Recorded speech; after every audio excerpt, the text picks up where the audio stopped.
Thanks for joining me. Tonight we are making Stromboli. I love mixing it up on pizza night, and this is a perfect way to do it. So you're gonna start with a single dough for a 15-inch crust. You're gonna cut it in half and then roll it so it's about a 9 by 13 square. Now, if you're making your own dough, that's easy to do. If you're getting the pre-made dough that comes like in a can, you can modify, but I'm using a homemade dough, super easy to do.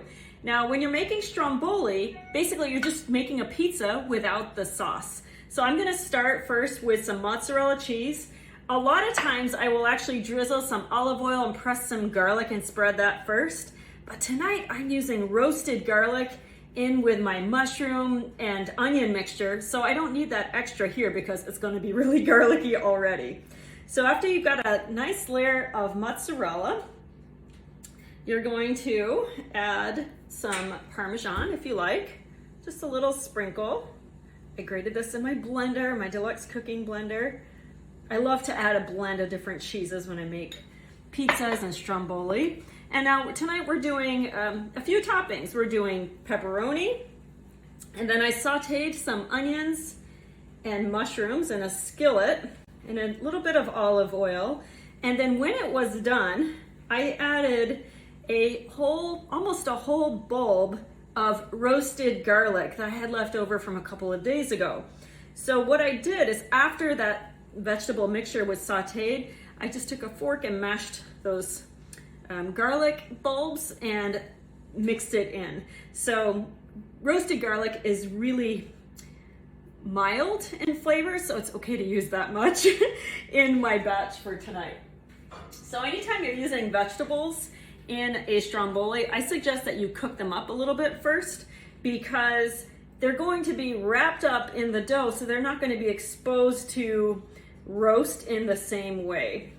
So this smells amazing.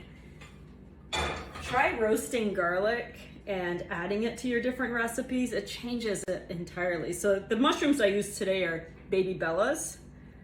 And there we go. Okay, so now you're gonna start away from you and you're gonna make a tight roll. Something you think you only can get at a pizza shop, you can actually make at home. So I've got my pizza stone in the oven at 500 degrees, so it's been preheating. All right, you see how I'm close to the edge here? I want to make sure there's plenty of dough so I can bring it up and pinch it against the top. And that's going to help seal it. So you might just dip your fingers in a little bit of flour and pinch it real well. And then pinch your edges as well. Okay, and we're going to kind of roll it over. Now I want to make sure that there is that the seams are pinched, but that there's plenty of flour because we need this to be able to slide off the peel. So I've got another Stromboli right here that I made before. I'll add a little bit of flour there so it's going to slide. And let's go ahead and prep it. Now when you're making Stromboli, it's fun to have a little bit of a topping. So I like to drizzle a touch of olive oil. And I like to do as much of it as I can off of the peel, just because once it gets on the peel, I want it to slide off pretty fast. So it's up to you. You can do this part on the pizza peel if you want to. That olive oil is gonna provide a little bit of glue for two optional toppings. I like to add Italian seasoning over the top. And then on top of that, I've got some Parmesan cheese, and I'm just gonna sprinkle. Isn't that wonderful?